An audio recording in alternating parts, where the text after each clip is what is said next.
You grew up Jewish, but then others said you're not Jewish at all. Let's talk about patrilineal descent and Jewish conversion. This is a topic that is complicated and pretty heavy, and quite frankly, the comments section is going to be full of trolls, so I'm not looking forward to that. But people deserve to have good information, so we're gonna get through it. If you have only a Jewish father and you've ever wondered whether you're Jewish enough, this is a video for you. You're definitely not alone. So let's try to explore this together. In traditional Jewish law, Jewish status is passed down through the mother because it's easy to know who a mother is. It is not easy to know who a father is. If you need a biology lesson and why that is, I am not able to help you today. So this is called matrilineal descent. So if your mom's Jewish, you're Jewish. Period. End of story. Even if your family has not been actively Jewish for generations, if you can trace it back mother to mother to mother, you're still Jewish with no action required from you. You just are. But what if your dad's Jewish and your mom isn't? That's called patrilineal descent. Some Jewish movements, basically the Reform movement and the newer movements that are popping up in recent decades, they recognize patrilineal descent to a degree. You have to have been raised Jewish, which means that you as a child would have been involved in active public Jewish rituals. You would have done things like have a confirmation, a bar or bat mitzvah. And if you didn't have those things and you're patrilineal, the Reform movement also wouldn't recognize you as Jewish. The Orthodox and conservative movements don't recognize patrilineal descent at all. They generally require patrilineal Jews to go through conversion. But on the bright side, that conversion can be a little easier than it is for someone like me who has not a single Jew in the family tree. So why does this question of Jewish status even matter? It can determine what you're allowed to do in Jewish communities. For example, it may affect your ability to get married by a rabbi or in a synagogue. It could affect your ability to join a synagogue as a member. It can even affect your burial rights in a Jewish cemetery. For many patrilineal Jews, this can be a source of confusion, exclusion, and identity struggle. I have been physically present for 2 different people learning in the moment that people don't recognize patrilineal Jews as Jews. And both of them had been raised to believe that they were Jewish. And I cannot tell you how soul-crushing it was to watch. I've been working in conversion for 15 years. I have met and worked with so many patrilineal Jews, and I would have to say that the most common emotion that I see in them is anger and grief. And quite frankly, I don't blame them. I would feel the exact same way if I was in that situation. Some people are mad at their dads. Some people are mad at their parents for not warning them. Some people are mad at Reform synagogues where they did grow up Jewishly for not warning them. And a lot of them are mad at Judaism and leaders in Judaism. It doesn't feel fair. It cuts to the core of who we are as people when you've been raised to believe that you're Jewish. And then to have someone tell you that you're not actually Jewish. There are no good answers, honestly. By profession, I'm a lawyer. And a lot of this is kind of like immigration law.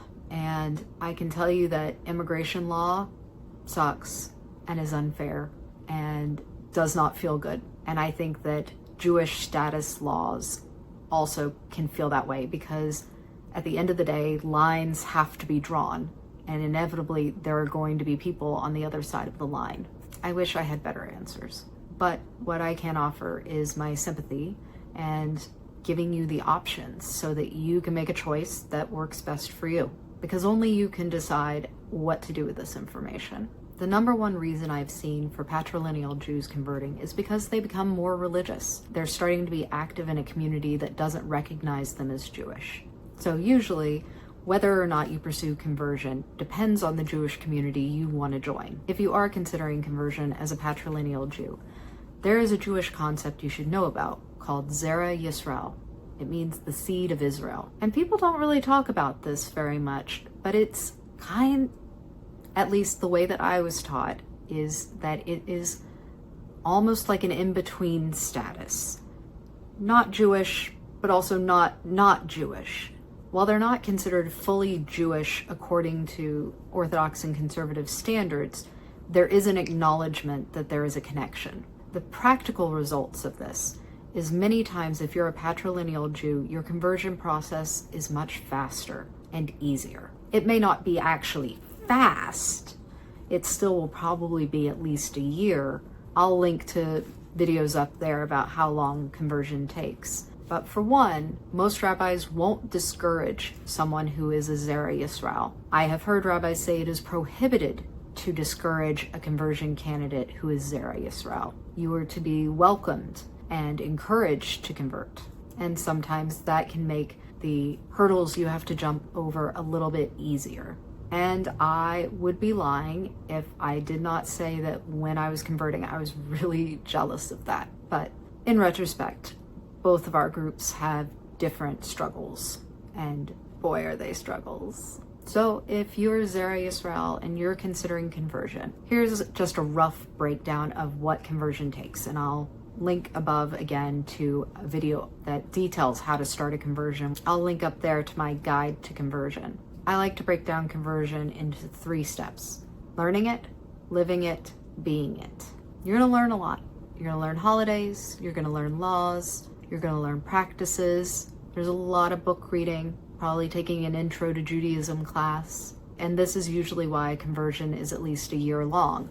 Rabbis generally want to see you work through an entire year of holidays, an entire cycle of the Jewish year. Living it, pretty self-explanatory, that you're actually practicing Jewishly, you are doing mitzvot, you are involved in the community, you're out there doing the reps, as they say. Being it is about community and identity. Whether you're actually integrating into the community, whether you are acting as part of a people and finding your place within the people and learning to see yourself as a Jew, which Zera Yisrael has a leg up on us there because you already view yourself as Jewish. The more practical aspects is you're going to study with a rabbi. You're going to work with a Beit Din, which is a rabbinic court, usually of 3 rabbis. And in the conservative and Orthodox movements, it's going to be 3 men. You're going to have an oral exam when you're ready in front of that Beit Din, and they will give you the A-OK to go ahead. If you're male, then you will get a circumcision or what's called a hatafat dam brit, which is a ceremonial drop of blood drawn from the circumcision area if you're already circumcised. The Ultimate Guide to Jewish Conversion has a lot more information on that. And the last step is going to the mikvah, which is a ritual immersion in a special pool of water. But overall, conversion is just as much a spiritual and emotional journey as it is a legal one. And for you, if you're Zera Yisrael, it may be even more emotional than most people's. Patrilineal Jews may be navigating family dynamics and community reactions. There are always thoughtless people who will say stupid things once they know your background. But more than that, sometimes parents don't really like their children getting a conversion. Sometimes it can create real problems within the family relationship. Fathers and mothers can be angry, can feel rejected. Most people I've known were able to work through these emotions. Conversion is complicated, even when it's good. If you're still watching this video, I assume it's probably something that matters to you. Please know that you deserve support and help as you figure out what Jewishness means to you and whether to engage further with it or not. You're not alone. There are so many people in that exact same spot, and so many people have gone before you. There are mentors out there, people who can talk you through how they approached it. If you do decide to pursue a conversion, that's what I do. I've been helping people navigate conversion for over 15 years through my blog, Building a Jewish Life.